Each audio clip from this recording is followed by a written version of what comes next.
दोस्तों यहाँ पे हमने जो चैप्टर है वो पूरा कंप्लीट कर लिया। आज जो हम शुरू करने वाले हैं लास्ट टॉपिक से स्टार्ट करने वाले हैं और यहाँ पे हम क्या हमारा जो पूरा चैप्टर है वो क्या हो जाएगा, वो कंप्लीट हो जाएगा। अब आज जो हमारा टॉपिक है दोस्तों क्लासिफिकेशन ऑफ बिजनेस एक्टिविटीज, यानी बिजनेस एक्टिविटीज को क्या किया गया है, वो क्लासिफाई कर दिया गया। अब आप बोलेंगे इससे बिजनेस क्या है, बिजनेस एक इकोनॉमिक एक्टिविटी जिसका मेन मोटिव क्या होता है, पैसा अर्न करना है भाई, मतलब क्या प्रॉफिट अर्न करना, उसका क्या मेन मोटिव होता है। अब ये क्लासिफाई कैसे का है, ये जो एक्टिविटी दो कैटेगरी में डिवाइड किया है, एक आपका इंडस्ट्री में और एक आपका कॉमर्स में।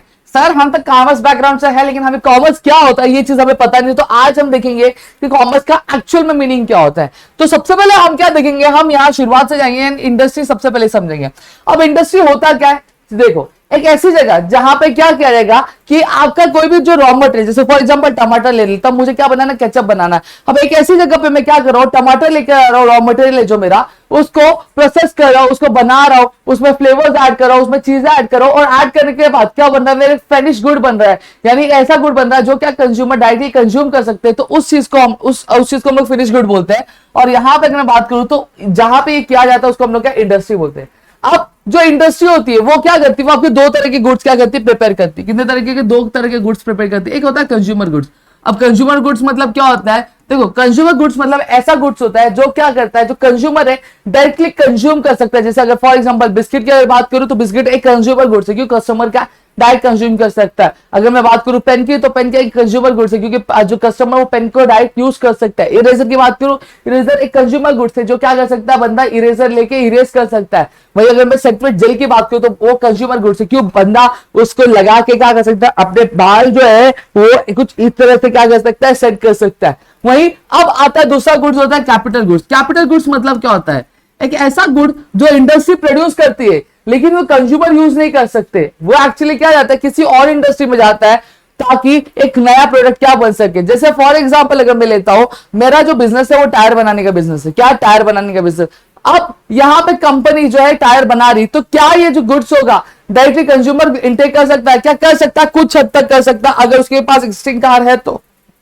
लेकिन अगर कार नहीं है तो उसके लिए यूज है, नहीं यूज है, तो उसको क्या करना पड़ेगा, वो जो टायर होगा वो ज्यादातर कौन खरीदेगा, एक ऐसी कंपनी खरीदेगी, एक ऐसी ऑटोमोबाइल कंपनी। ऑटोमोबाइल मतलब कंपनी क्या होती है, जो कंपनी गाड़ियां बनाती है उसको हम लोग ऑटोमोबाइल कंपनी बोलती है। तो वो लेगी और वो क्या करेगी, वो अपने टायर को उसके कार के साथ क्या करेगी, असेंबल करेगी। यानी ये जो गुड प्रोड्यूस हुआ वो क्या हो रहा है, वो आपके एक फिनिश गुड्स बनाने के लिए क्या यूज किया जा रहा है, तो उसको हम लोग क्या बोलेंगे, कैपिटल गुड्स बोलेंगे। क्या बोलेंगे, कैपिटल गुड्स। वैसे अगर मैं धागा बात करूं तो एक कंपनी धागा बना रही है तो दूसरी कंपनी कपड़ा बना रही है। तो एक कंपनी जब धागा बना रही है, पतले पतले पैंट के धागे बना रही है, तो वो डायरेक्टली कंज्यूमर यूज कर सकता है, नहीं। वो धागे कहां जाएंगे, वो किसी और इंडस्ट्री में जाएंगे जहां पे क्या बनेगा, कपड़ा बनेगा। तो वो जो धागा होगा वो क्या होगा, वो कैपिटल गुड्स कहलाएगा।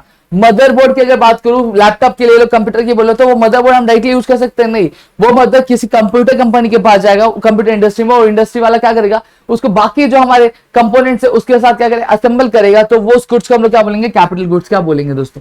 क्लियर हो गया कंज्यूमर गुड्स और कैपिटल गुड्स क्या होता है। अब यहां पे अगर मैं बात करूं तो आपका जो इंडस्ट्री है वो तीन टाइप में क्या डिवाइड है, कितने टाइप में डिवाइड है दोस्तों, आपके तीन टाइप में डिवाइड है। एक पहला आता है प्राइमरी इंडस्ट्री, दूसरा आता है आपका सेकेंडरी इंडस्ट्री, तीसरा जो आता है वो आपका टर्शियरी इंडस्ट्री। अब प्राइमरी इंडस्ट्री क्या है, सेकेंडरी इंडस्ट्री क्या है, टर्शियरी इंडस्ट्री क्या है। सबसे पहले एक चीज अगर बात करूं, primary industry is basically based on agriculture. वो क्या होता है, वो नेचर की जो चीजें होती है उसके ऊपर क्या बेस रहती है दोस्तों। सीधी सीधी अगर मैं बात करूं, ऐसी कोई भी इंडस्ट्री जो क्या होती है, वो डायरेक्टली नेचर पे बेस्ड होती है या फिर नेचुरल रिसोर्सेज पे बेस्ड होती है, उसको हम लोग क्या प्राइमरी इंडस्ट्री बोलते हैं। अब प्राइमरी इंडस्ट्री की अगर बात करूं तो तीन पार्ट में खुद डिवाइड है। सबसे पहले आता है एग्रीकल्चर। अब एग्रीकल्चर क्या होता है, आपका प्राइमरी इंडस्ट्री होता है। क्यों, क्योंकि यहाँ पे क्या क्या सीड डाला, टमाटर क्या है, भिंडी क्या है, आपका आलू क्या आया, या फिर अगर मैं बात करूं कांदा हो गए, तो ये क्या हो रहा है, ये भी एक तरह से गुड्स क्या हो रहे हैं, प्रोड्यूस हो रहे हैं, प्रोड्यूस हो रहे। तो इस तरह की इंडस्ट्री को हम लोग क्या बोलेंगे, प्राइमरी इंडस्ट्री क्या बोलते हैं। तो एग्रीकल्चर क्या हो गया आपका, एक प्राइमरी इंडस्ट्री हो गया। फिर एक्सट्रैक्टिव इंडस्ट्री। अब एक्सट्रैक्टिव इंडस्ट्री क्या होता है, अब हम सभी से जानते हैं कि माइनिंग का क्या होता है, प्रोसेस होता है। क्या होता है दोस्तों, आपका माइनिंग का प्रोसेस। अब माइनिंग के प्रोसेस में क्या होता है कि आपके जो गुड्स होते हैं, आपके जो मिनरल्स होते हैं वो क्या माइन किए जाते हैं, यानी नेचर से वो चीजें क्या ली जाती है। तो ये आपका जो एक्सट्रैक्टिव इंडस्ट्री, ये भी क्या होता है, आपका प्राइमरी इंडस्ट्री होता है। और आता आपका जेनेटिक इंडस्ट्री। जेनेटिक इंडस्ट्री हम लोग सेरिकल्चर करते हैं, पेसिकल्चर करते हैं, यानी अलग अलग तरह के फल फ्रूट फूल्स हम क्या उगाते हैं, तो वो क्या होता है, वो आपका जेनेटिक इंडस्ट्री क्या होता है दोस्तों, क्लियर हो गया, ये आपके उससे रिलेटेड रहता है। साथ ही साथ अगर मैं बात करूं, हम लोग एनिमल्स को क्या करते हैं, रिप्रोड्यूस करते हैं। जैसे एक जो बंदा है उसने डॉगी पाला हुआ, तो डॉगी का क्या उसने करा है, उसने मीटिंग करवाया, मीटिंग करवाने का रिप्रोडक्शन का प्रोसेस हुआ, तो वहां पे कुछ जो पपीज होते हैं, तो पपीज को वो बेचता है, तो वो भी एक तरह की क्या हो गई, वो आपकी एक जेनेटिक इंडस्ट्री क्या हो गई दोस्तों, क्लियर हो गया। अब आता है हमारी सेकेंडरी इंडस्ट्री। सेकेंडरी इंडस्ट्री की अगर बात करूं, तो सेकेंडरी इंडस्ट्री समहाउ जो है आपके किस पे, आपके प्राइमरी इंडस्ट्री से क्या होता है, आपके रिलेटेबल होता है, यानी उस पर डिपेंडेंट होता है। जैसे मैंने बात किया, मेरी कंपनी जो क्या बनाती है, वो केचप बनाती है, क्या बनाती है, केचप बनाती है। अब केचप बनाने के लिए उसको क्या चाहिए, टमाटर चाहिए। टमाटर कौन सी इंडस्ट्री में आता है, वो आपका प्राइमरी इंडस्ट्री में आता है। तो क्या हम ये चीज कह सकते हैं कि जो प्राइमरी इंडस्ट्री, जो सेकेंडरी इंडस्ट्री है, वो समहाउ प्राइमरी इंडस्ट्री पे डिपेंडेंट है। तो अगर मैं ये ऐसा कह रहा हूं तो मैं बिल्कुल सही कह रहा हूं, मैं कुछ भी गलत नहीं कह रहा हूं। सेकेंडरी इंडस्ट्री क्या करती है, रॉ मटेरियल को लेती है, उसको क्या करती है, उसको प्रोसेस करती है, और उसको फाइनिश गुड में क्या करती है, प्रोड्यूस करती है। तो इसको इंडस्ट्री को हम लोग क्या बोलते हैं, सेकेंडरी इंडस्ट्री बोलते हैं। कौन सी इंडस्ट्री बोलते हैं, सेकेंडरी इंडस्ट्री क्या बोलते हैं दोस्तों, क्लियर हो गया। अब सेकेंडरी इंडस्ट्री की बात करो, तो सेकेंडरी इंडस्ट्री की आपकी दो तरह की इंडस्ट्री होती है। सबसे पहला आता है आपका मैन्युफैक्चरिंग इंडस्ट्री,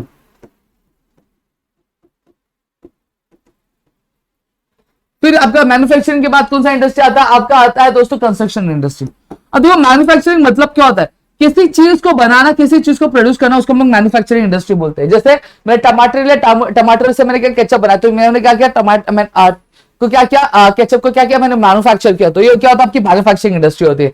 मैंने क्या लिया, मैंने गेहूं लिया, गेहूं को मैंने पीसा, पीसा करके मैंने क्या पीस करके मैंने क्या बनाया, आटा बनाया, तो मेरी क्या हो गया, आपकी मैन्युफैक्चरिंग इंडस्ट्री होगी। समझ में आ गया। तो मैन्युफैक्चरिंग बेसिक क्या करता है, रॉ मटेरियल लेता है, रॉ मटेरियल को किसमें कन्वर्ट करता है, फिनिश गुड्स में कन्वर्ट करता है। तो उस तरह की इंडस्ट्री हम लोग मैन्युफैक्चरिंग इंडस्ट्री बोलते हैं। अब कंस्ट्रक्शन इंडस्ट्री क्या होता है, कंस्ट्रक्शन इंडस्ट्री तो नाम में जो बिल्डिंग्स बनाते हैं, जो हम लोग अगर मैं बात करूं, आपके ब्रिजेस बनाते हैं, आपके डैम्स बनाते हैं, तो वो क्या होता है, वो आपके कंस्ट्रक्शन इंडस्ट्री क्या होता है दोस्तों, क्लियर हो गया। तो यहां पे मेरे ख्याल से आपको ये दोनों पॉइंट्स क्या क्लियर हो गए। देखो टर्शियरी इंडस्ट्री क्या होती है, टर्शियरी इंडस्ट्री बेसिकली क्या करता है, वो आपके प्राइमरी और सेकेंडरी जो इंडस्ट्रीज होती है उनको क्या करता है, सर्विसेज क्या अवेल करके देता है, सर्विस क्या करता है, प्रोवाइड करता है। जैसे अगर प्राइमरी इंडस्ट्री सेकेंडरी इंडस्ट्री है, तो उनको क्या अपनी इंडस्ट्री स्टार्ट करने के लिए लोन चाहिए रहेगा, पैसे चाहिए, तो वो क्या करता है, टर्शियरी इंडस्ट्री कौन सी होगी, बैंक हो गई, तो बैंक क्या करती है, उनको लोन प्रोवाइड करती है, क्लियर हो गया।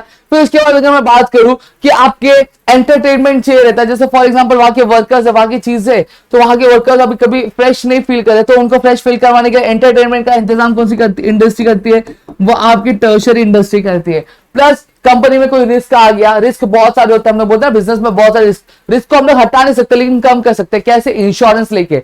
तो इंश्योरेंस कौन सी इंडस्ट्री में आता है, आपका टर्शियरी इंडस्ट्री में आता है। अभी टर्शियरी इंडस्ट्री में जो भी चीज है वो कैसी होती है, वो इंटेंजिबल होती है, मतलब ये क्या होता है, पूरा सर्विस बेस्ड होता है। ये कैसा होता है, ये पूरा गुड्स बेस्ड होता है, प्राइमरी सेकेंडरी इंडस्ट्री। समझ में आ गया। तो मेरे ख्याल से टर्शियरी इंडस्ट्री आपको समझ में आ गई, क्या करता है, कहीं ना कहीं आपके प्राइमरी और सेकेंडरी को क्या करता है, सपोर्ट करता है, क्लियर हो गया। अब कॉमर्स की बात करूं, तो कॉमर्स को क्या किया, देखो कॉमर्स मतलब होता क्या, सबसे पहली चीज बता देता हूं। Commerce refers to the allocation of the goods and services in the economy, मतलब इंडस्ट्री क्या करता है, गुड्स प्रोड्यूस करता है, लेकिन कहां पे कितना जाना चाहिए, कैसे जाना चाहिए, किस तरह से जाना चाहिए, वो कौन डिसाइड करता है, वो कॉमर्स डिसाइड करता है, क्लियर हो गया। तो सीधा सीधा याद कर लो, कॉमर्स क्या होता है, commerce is basically related with the allocation of the goods and service in the economy, clear हो गया। अब कॉमर्स की अगर मैं बात करूं, तो कॉमर्स आपके दो पार्ट में डिवाइड है, आपके ट्रेड में और एक ऑक्सिलरीज टू ट्रेड में। अब ट्रेड की अगर मैं बात करता हूं और ऑक्सिलरीज टू ट्रेड की बात करता हूं, तो सबसे पहली चीज ट्रेड होता क्या है, जैसे मैंने आपको बताया था, मैं एक दुकान में गया, दुकान में मैंने क्या किया, कपड़े खरीदे, तो मैंने क्या किया, मैंने बाय किया, तो मैं क्या हो गया, बायर हो गया। सामने वाला सेल कर रहा है, यानी वो सेलर हो गया। अब सेलर को मैं क्या दे रहा हूं, कपड़ों के बदले में पैसे दे रहा हूं, यानी एक्सचेंज करो, तो इसी चीज को हम लोग ट्रेड बोलते हैं। क्या बोला गया है कि it is an activity of buying and selling of the commodities, buying and selling of the commodity in the exchange of money और मनीज वर्थ। यानी क्या बोला गया है कि जो आपकी ये जो ट्रेड एक ऐसी एक्टिविटी जहां पे हम गुड्स को क्या खरीदते और बेचते, किसके, मनी के, या फिर मनी की कीमत के। समझ में आ गया। तो उसको हम लोग क्या बोलते हैं, ट्रेड बोलते हैं। अब ट्रेड जो आपके अलग अलग पार्ट में डिवाइड है, देखो ये आपने 9 में ही पढ़ा होगा, ट्रेड जो आपके दो पार्ट में डिवाइड है। सबसे पहले जो ट्रेड आता है वो आपका क्या होता है, होम ट्रेड होता है, और दूसरा जो होता है वो आपका क्या होता है, वो आपका इंटरनेशनल ट्रेड बोल सकते हैं, या फिर हम लोग फॉरेन ट्रेड भी बोल सकते हैं।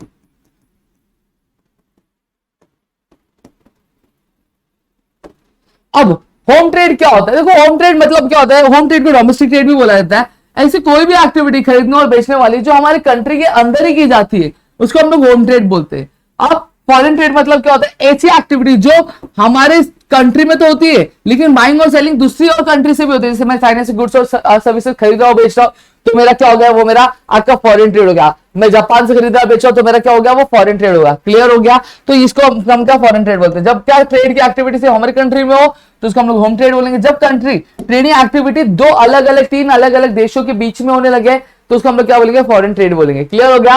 अब होम ट्रेड भी आपके दो पार्ट में डिवाइड है। एक आपका होता है होलसेल ट्रेड, एक आपका होता है रिटेल ट्रेड। अब होलसेल ट्रेड क्या होता है, रिटेल ट्रेड क्या होता है, वो हम आने वाले हमारे जो चैप्टर्स है उसमें पढ़ने वाले। लेकिन यहां पे मैं आपको कुछ आइडिया देता हूं होलसेल ट्रेड क्या होता है। होलसेल ट्रेड में क्या किया जाता है? बेसिकली एक बंदा होता है जो क्या करता है, कंपनी से या फिर अपने आगे वाले सप्लाई चेन से जो गुड्स है वो बल्क में खरीदता है। बल्क में खरीद के जो रिटेलर होता है, यानी जो हमारे दुकानदार होते हैं, किराना दुकान वाले, उनको क्या करता है? दो दो तीन तीन चार चार कमोडिटी में क्या बेचता है। तो इस तरह के ट्रेड को हम लोग क्या बोलते हैं? होलसेल ट्रेड क्या बोलते हैं। और जो बंदा उसको परफॉर्म करता है उसको हम लोग होलसेलर बोलते हैं। क्या बोलते हैं? होलसेलर। होलसेलर क्या करता है? होलसेलर बड़े अमाउंट में क्या कमोडिटी खरीदता है आपके, फिर प्लस उसकी अगर बात करूं तो कम दाम में बेचता है, एमआरपी से कम दाम में बेचता है रिटेलर को, ताकि रिटेलर को फायदा हो सके। और जो बंदा होलसेल का बिजनेस करता है उसको हम लोग क्या बोलते हैं? होलसेलर क्या बोलते हैं। फिर आते हैं रिटेल पे। रिटेल ट्रेड मतलब क्या होता है? ऐसा ट्रेड जहां पे कंज्यूमर के प्रेफरेंस के हिसाब से क्या किया जाता है? गुड्स का सप्लाई किया जाता है। जैसे फॉर एग्जांपल अगर मैं बात करूं, आपका एक जो बंदा ऐसा है कि मुझे 2 किलो चीनी चाहिए, तो मैं क्या कंज्यूमर, मैं क्या देखो किराने की दुकान में जाऊंगा, मैं बोलूँ 2 किलो चीनी देनी, तो मुझे 2 किलो चीनी देगा, हाथ देगा। ये नहीं बोलेगा कि 5 किलो लेना पड़ेगा तभी मैं दूंगा, ऐसा नहीं बोलेगा। तो उस ट्रेड को हम लोग क्या बोलेंगे? रिटेल ट्रेड बोलेंगे। अब होलसेल ट्रेड में क्या होता है कि आपको 1 किलो 2 किलो नहीं मिलता है, आपको क्या बड़ी क्वांटिटी में, कंज्यूमर के कंपैरिजन में आपको कंपैरेटिवली बड़ी क्वांटिटी में क्या कमोडिटी क्या खरीदना पड़ता है। क्लियर हो गया? तो मेरे ख्याल से होलसेल ट्रेड और रिटेल ट्रेड क्या क्लियर हो गया होगा। अब आता है आपके फॉरेन ट्रेड पे। फॉरेन ट्रेड क्या होता है ऑलरेडी मैंने बताया। अब ये दो पार्ट में क्या डिवाइड है, तीन पार्ट में, सॉरी एक्चुअल, इंपोर्ट, एक्सपोर्ट और एंट्री पोर्ट।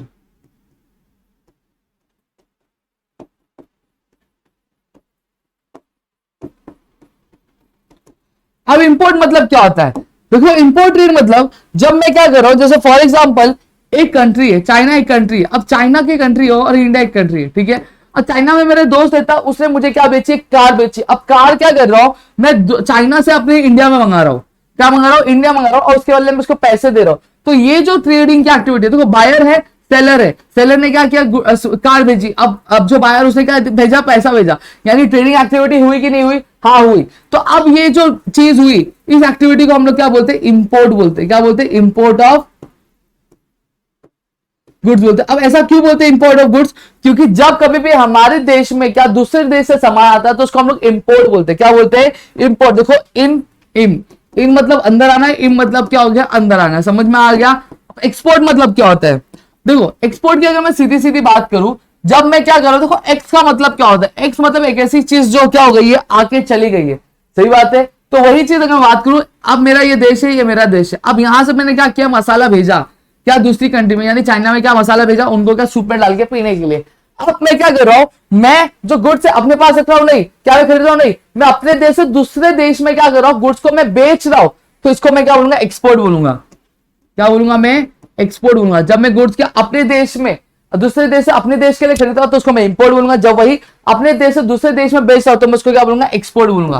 क्लियर हो गया? तो मेरे ख्याल से आपको इतनी चीजें क्लियर हो गई, एक्सपोर्ट है कि इंपोर्ट। अब कोई भी जो कंट्री होगी, अगर उसकी कंट्री का एक्सपोर्ट जितना ज्यादा होगा उतना ज्यादा उसको फायदा होगा, उतनी चीजें क्या उसको ज्यादा अच्छी रहती है दोस्तों। क्लियर हो गया? फिर आता है आपके ऑक्सिलरीज टू ट्रेड की अगर मैं बात करूं तो ऑक्सिलरीज टू ट्रेड में सबसे पहली चीज क्या आता है? ट्रांसपोर्ट आता है। क्या आता है दोस्तों? ट्रांसपोर्ट।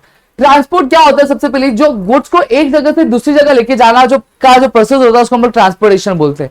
ठीक है। अब यहाँ पे हम गुड्स प्रोड्यूस करते हैं, रॉ मटेरियल्स प्रोड्यूस करते हैं। क्या ये सारी चीजें एक ही जगह होती? नहीं।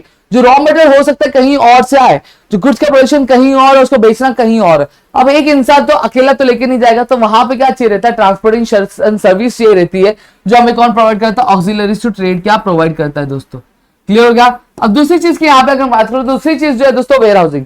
अब जरूरी नहीं है कि जब बारिश का मौसम आए तभी क्या गुड्स क्या प्रोड्यूस होंगे। सही बात है। कई बार जो कंपनियां होती है वो क्या करती है, आपका जनवरी में, फरवरी में तभी क्या कर देती है? तभी आपके जो गुड्स है प्रोड्यूस कर देती है। अब बात करो बारिश आ गई तो बारिश के टाइम पे जरूरी नहीं कि कंपनी छतरी बनाने फिर, वो पहले ही से बना के रखेंगे ताकि मार्केट में क्या किया जाए, बेचा जा सके दोस्तों।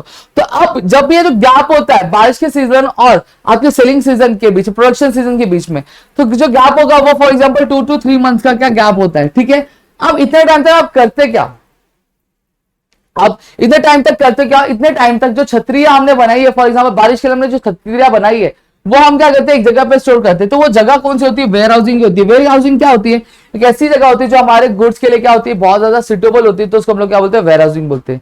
अब इंश्योरेंस क्या होता है, इंश्योरेंस बेसिकली एक तरह की सर्विस है जो क्या करती है, जो हमारे कमोडिटीज को क्या इंश्योरेंस क्या प्रोवाइड करती है। और प्लस अब यहाँ पे अगर बात करूं तो कहीं ना कहीं एक तरह से हमारा जो रिस्क है, रिस्क क्या होता है वो कम हो जाता है, खत्म तो नहीं होता लेकिन कम हो जाता है, तो उसको हम लोग इंश्योरेंस बोलेंगे। अब इंश्योरेंस पे आपको ईएमआई भरना पड़ता है, सारी चीजें भरनी पड़ती है, क्लियर हो गया। फिर नेक्स्ट चीज की अगर बात करूं तो नेक्स्ट चीज क्या आपका दोस्तों, वो है आपका बैंकिंग। अब कंपनी में कई बार जो है बिजनेस में, ट्रेडिंग में सॉरी, जो पैसा है वो एनएफटी करना रहता है, आरटीजीएस करना रहता है, या फिर किसी को भेजना रहता है या फिर डिपॉजिट करना रहता है, तो वहां पे बैंकिंग क्या होती है, बैंकिंग सर्विसेज क्या हेल्प करती है। अगर फॉर एग्जाम्पल कभी